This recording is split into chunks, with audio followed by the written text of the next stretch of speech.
January 24th, and boom bada boom, the main base of Russia's northern fleet comes under attack. Here, this one was shut down. The nuclear naval forces are in an energy collapse. That's it. There's nothing in the whole city. That's all. A total blackout at Russia's main naval base. Several more is without comm. Murmansk is in darkness and without heat. Well, that's it.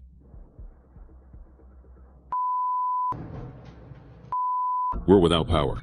In fact, the capital of Russia's nuclear naval forces is without electricity. Oh, but at least there's the Northern Lights. Hundreds of thousands of people have been left without electricity, heat, and water. Trolley buses have stopped, traffic lights have gone out, elevators, heating, and communications are all down. A state of emergency has been declared in the region. There's panic. Emergency services are operating in emergency mode. Why? Drone hit the reservoir. One drone crashed in the field. That's How it is. A state of emergency has been declared in the region. There's panic, and emergency services are working in emergency mode. Officially, it's an accident. But when the country's main nuclear base goes into a total blackout, the question arises, is this just a malfunction or sabotage?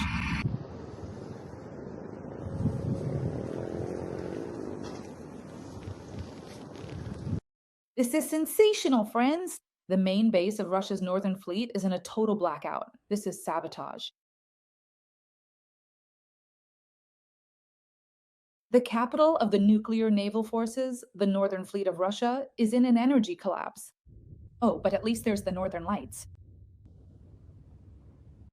This isn't happening in a vacuum. At the same time, blackouts are being recorded in other regions of Russia: Belgorod, Kursk, Bryansk, Oryol, attacks on power plants, accidents, and outages. In the Moscow region and beyond, hundreds of thousands of Muscovites are left without power, plunged into darkness. Just a moment ago, there was light. Then something went bang.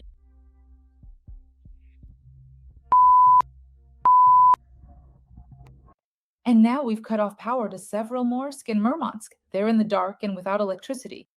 A total blackout at Russia's main naval base.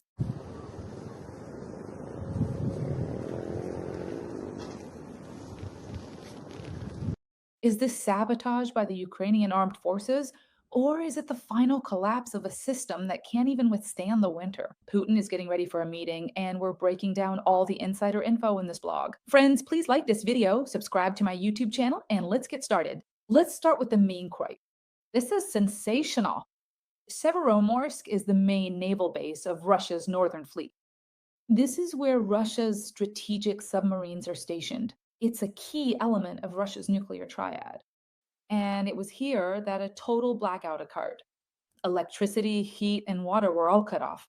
Military towns and residential areas are in darkness.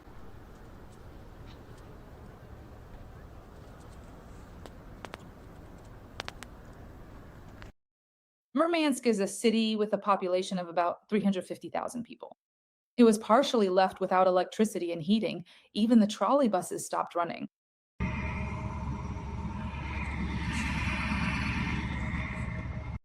Escalators in shopping centers aren't working, elevators in buildings are shut down, and traffic lights have gone out. Authorities are talking about a power surge, energy issues, and a collapsed power line support due to ice. A criminal case for negligence has already been opened, but a simple question arises. How did it happen, friends, that the country's main nuclear base turned out to be completely vulnerable? The Northern Fleet is Russia's key fleet. We've already attacked it during the famous operation by Ukrainian special services against Russia's nuclear triad called Web, and now there will be a total blackout there. The Northern Fleet is the largest operational strategic formation of the Russian Navy, responsible for the defense of the Arctic region, access to the Atlantic, and nuclear deterrence. Its headquarters and main base are located in Severomorsk, Murmansk region, on the coast of the Barents Sea. This is not just another fleet, friends. It includes dozens of surface ships, submarines, as well as auxiliary aviation forces. Its strength is estimated at about 30 to 40 submarines, friends, around 40 surface combat ships, and a large number of auxiliary vessels. And now it's without power. The capital of the Northern Fleet is in a total blackout.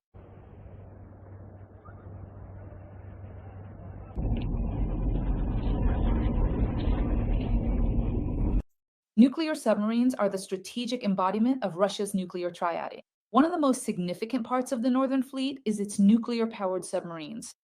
It is home to SSBN nuclear ballistic missile submarines, submarines that carry strategic nuclear missiles, which form part of Russia's nuclear deterrence triad. There are also nuclear powered multi purpose submarines stationed here, capable of carrying out strike, reconnaissance, and anti submarine missions. Large in number, but one of the main elements of Russia's nuclear potential, my friends. And it was here that this energy collapse occurred to help understand the situation. Flagship large surface forces. In addition to submarines, the fleet has large surface ships, including the Pyotr Veliki, a heavy nuclear powered cruiser and the flagship of the fleet, as well as other missile and anti submarine ships that operate both in the Arctic and the Atlantic. And when people mention Severomorsk, they're not talking about an ordinary port. They're talking about the heart of Russia's naval power. And now it's in an energy collapse, my friends. This is the place from which Russia's Mordor's most important strategic submarines depart, including those capable of launching nuclear missiles. Do you even realize what kind of incompetence is going on there in Russia?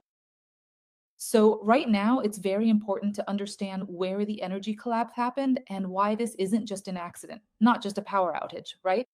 The main base of the Northern Fleet of the Russian Federation, the capital of Russia's naval nuclear forces. Here is where the majority of Russia's nuclear potential at sea is concentrated. This is where nuclear submarines are stationed, including strategic missile carriers, those very ones, the very submarines that carry ballistic missiles with nuclear warheads. This is one of the key elements of Russia's so called nuclear triad, along with the strategic missile forces and strategic aviation, which, as you may recall, was attacked during the Webb special operation. Simply put, this is not just a port, not just a military base in the usual sense. This is the place from which, in the event of a global conflict, nuclear submarines are supposed to set out. It is right here, friends, that a total energy collapse has occurred. There is no electricity, no heat, water is disappearing, and hospitals are switching to generators. The city and military facilities are plunged into darkness. I believe the Leningrad region is currently sending its generators to the area right now.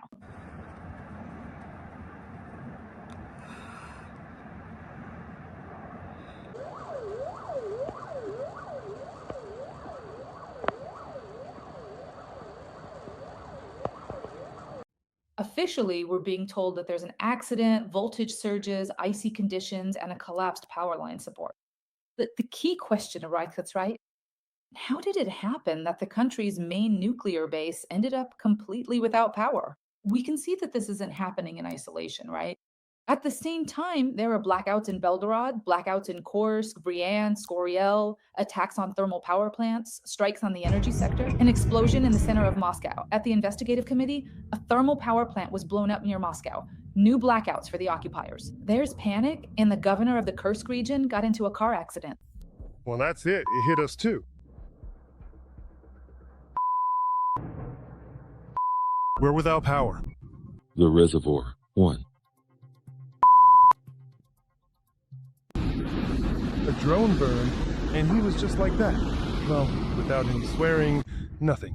Just plain. In the video, it's just... The ring around Moscow is tightening. The occupiers are in an apocalypse. No electricity, no water, no heat. You have to melt snow just to go to the bathroom.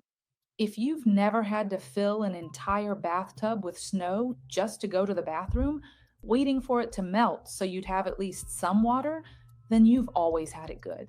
The Moscow suburbs are plunging into darkness. The armed forces of Ukraine are striking at the power infrastructure of Moscow and the Moscow region. Shit, I hope we don't get hit here. Look at those explosions over there. At night in the Moscow suburbs, the AFU attacked the key electrical substation. Half the city and the nearby settlements were left without electricity, heat, or water. They hit the same building again. Holy shit, the Kremlin is in a panic. At the same time, thermal power plants near Moscow are exploding. The AFU are disabling the power infrastructure, the Moscow suburbs. There's simply no 3 floors left. Oreo. Bathhouse, what the hell just fell apart?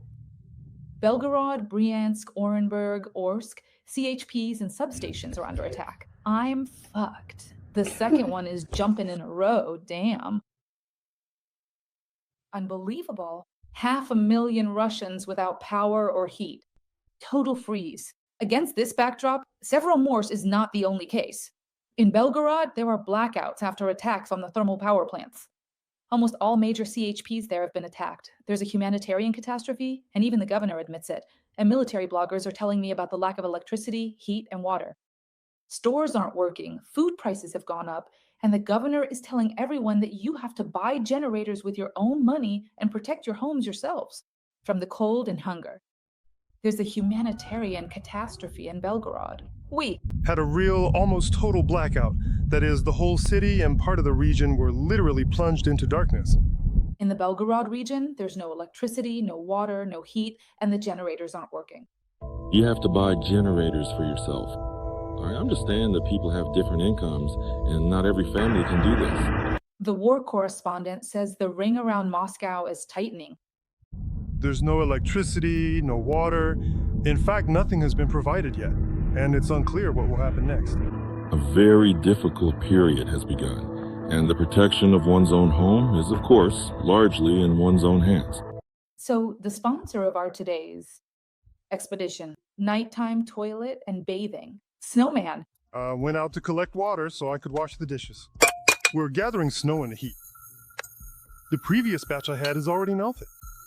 And this is already the third pot of Bardian. And this is how much. And this one was full. And that's all you end up with. Past our rather large shopping street with lots of stores and pizzerias, I ran by. Well, basically, as always, just like for everyone else. But everything. Nothing is working. There's no electricity anywhere at all. Right now, I went into the metro to get some water. I'm curious if there's any left or not. But judging by the dim lighting, the shopping center is pretty big. It's running on a generator. I'm curious, the traffic lights aren't working, but are the cameras still monitoring traffic or not? Total blackouts and systemic collapse in Russia. Heating and electricity are being cut off in the middle of winter. Against this backdrop, right? The collapse in Severomorsk, friends, no longer looks like an accident, but rather part of a bigger picture that reveals the vulnerability of the Russian Federation and its infrastructure. First and foremost, not just critical, friends, but also nuclear. We are not claiming that this is sabotage, of course, but we are obliged to ask the question, what if it actually is? If the main naval base, its own strategic facilities, depend on worn out networks and emergency generators, then the entire system is at risk. And Russia, a nuclear power, is operating on the edge. And today, we are not just talking about a power outage.